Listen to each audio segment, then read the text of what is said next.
I'm currently a media studies student at a London university, and this incident took place while I was shooting a short film for my coursework.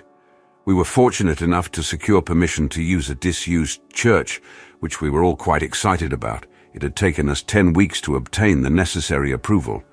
Although the church was in the process of being renovated and didn't have the typical appearance of a church anymore, there was still quite a bit of rubbish and construction materials scattered around the central area.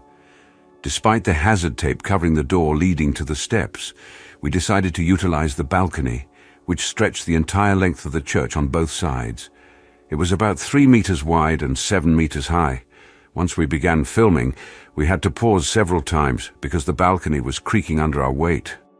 At one point, our camera woman, Jo, had to go back to the camera case, which was about 5 meters away from the set, to change the tape.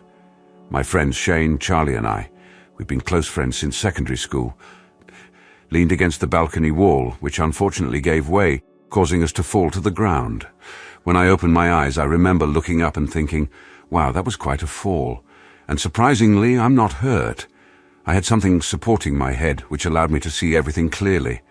A significant portion of the balcony had collapsed and was now at ground level. At first, I didn't give much thought to Charlie and Shane, assuming they hadn't fallen. However, I felt something trickling down my sides, prompting me to look down. To my shock, there was a metal spike protruding from my chest, a type typically used for concrete. Strangely, I didn't panic. I just lay there without moving, feeling the blood flow down my sides, saturating my t-shirt. Out of the corner of my eye, I caught some movement. I saw Shane slowly getting up, his back deeply lacerated, and he was limping as he made his way to the wall. It was then that I realized I could hear muffled screams, as though someone was screaming into a pillow. I looked up in the direction of the sound, and saw Jo at the top of the balcony, looking down with a mix of screams and tears on her face. Strangely, this made me smile, although I couldn't explain why. I wanted her to stop screaming, but I couldn't utter a word. I didn't even attempt to. I glanced at the spike still lodged in my chest, and for the first time, it dawned on me that I was going to die. However, I couldn't comprehend why. I wasn't sure if I wanted to die yet, but I didn't have a choice in the matter. The idea of dying didn't frighten me. It never has, although I always assumed that when my time came, I would be scared. But strangely, I wasn't. Once again, I noticed movement in my peripheral vision. Shane was kneeling on the rubble, crying uncontrollably. He kept shouting at someone or something, desperately pleading, "Charlie, wake up!" over and over again. Then it dawned on me. I should be feeling pain, but I wasn't. I hadn't moved at all, not even an attempt to do so. Instead, I felt a warm sensation enveloping my entire being. It was a comforting warmth, like the sun caressing your skin from within. For the first time, I experienced pain, as if 1,000 fists were striking me all over my body, but strangely, I didn't care. My attention was fixated on the gentle warmth slowly spreading from my body, down my legs and arms, and up to my neck. It felt like a soothing embrace radiating from within.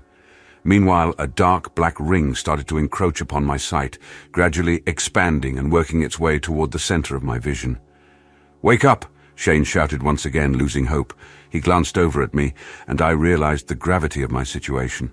With a weak smile, whose origin I couldn't explain, I acknowledged him. He looked up at Jo and uttered some instructions, but I couldn't hear a thing. I was unable to. Limping towards me, still crying uncontrollably, he mouthed the word Greg as he approached. However, before I could react, the circle of darkness surrounding my eyes closed completely. In what felt like a mere blink of an eye, I found myself in a different position. I was now perched high up on the balcony, observing my own body. I wasn't flying or floating. I simply crouched on the edge, peering down at myself. I witnessed Shane removing the spike from my chest, his shouts silenced in this peculiar realm. I turned my gaze to the right and saw Jo, tears streaming down her face. She struggled to reload a battery into her mobile phone, her trembling hands making it challenging to slot it correctly. A sense of intense coldness overcame me. From the previous warmth I had felt while lying amidst the rubble, I now experienced an icy chill. Yet it wasn't discomforting. It was a sensation that needed no questioning, just acceptance. Surprisingly, I wore the exact same clothes as before, with the bloodstains still visible. My vision was altered, no longer purely human. It felt fragmented, although my sight was perfect, if not clearer. Everything emanated a silvery glow in this ethereal realm. Once again, I directed my gaze toward my physical body. Shane tirelessly attempted to revive me, but his efforts seemed futile. Although I was free from the spike, it was evident that my lung had been punctured, yet Shane refused to give up. Jo had successfully inserted the battery into her mobile phone, dialed a number, and raised it to her ear. I remember studying her trembling lips as she spoke, but I couldn't decipher her words. Suddenly something caught my attention. Someone, or something, was approaching from behind Jo along the balcony. It was Charlie. I shifted my gaze downward, focusing on Charlie's lifeless body. It was a horrifying sight, his head positioned unnaturally away from his shoulders. Returning my attention to Charlie, I noticed a blank expression on his face, accompanied by tears welling up in his eyes. He sat down, allowing his legs to dangle over the shattered edge of the balcony, just a short distance from Jo's frantic presence. His gaze fixated on his own lifeless form. "Charlie?" I called out, unsure if he could hear me. Startled, he looked up abruptly, his face contorted with distress. "I'm scared, Greg," he uttered. I observed him, then glanced back at his motionless body. It was evident that no one could offer him any assistance now. Charlie was dead, plain and simple. He too found himself gazing at his own lifeless self. "I know," I responded softly, a tear streaming down my face. Suddenly, the doors swung open and a team of 3 paramedics rushed in, a trio comprising 2 men and a woman. Our attention shifted to the woman, who began examining Charlie while the others hurried over to me. As one of the paramedics opened his case, he cast a glance back at the woman attending to Charlie. All eyes were on her now, including Jo's. She shook her head gently, confirming Charlie's demise. The paramedic looked at me once again. If Charlie was dead, why was I still locked in this eye-to-eye connection with him? "You have to go, Greg," he advised. It struck me that I needed to make an attempt to return to my own body. "What about you?" I questioned, concerned. "Greg, I'm dead." "You saw what happened. There's nothing I can do now," he replied. "But you can try, Charlie," I pleaded desperately. He offered a gentle smile and nodded. Standing up, I followed suit, and we approached each other. I locked eyes with him for a moment, his gaze filled with fear, and it pained me to know I couldn't alleviate it. He embraced me tightly, an unexpected gesture from Charlie, who rarely expressed such affection. Holding on tightly, he eventually let go, his tears still streaming, but now even more intensely.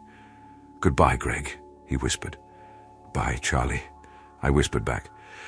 I turned my gaze toward my lifeless body on the floor and took a leap. I awoke, alive. Thank you for joining us today and experiencing this captivating story from Ryan. Life can be filled with unexpected twists and turns, reminding us of the fragility and preciousness of every moment. If you found this story intriguing, thought-provoking, or moving, please hit the like button and share it with others who might appreciate it. Don't forget to subscribe to our channel for more engaging content like this. We have been working really hard on the channel and I hope it shows. Remember, each day is an opportunity to cherish the people around us and embrace the experiences that shape us. Let's strive to live with gratitude, empathy, and a greater awareness of the impact we have on others. Thank you once again for watching, and we look forward to bringing you more captivating narratives in the future. Stay tuned and take care.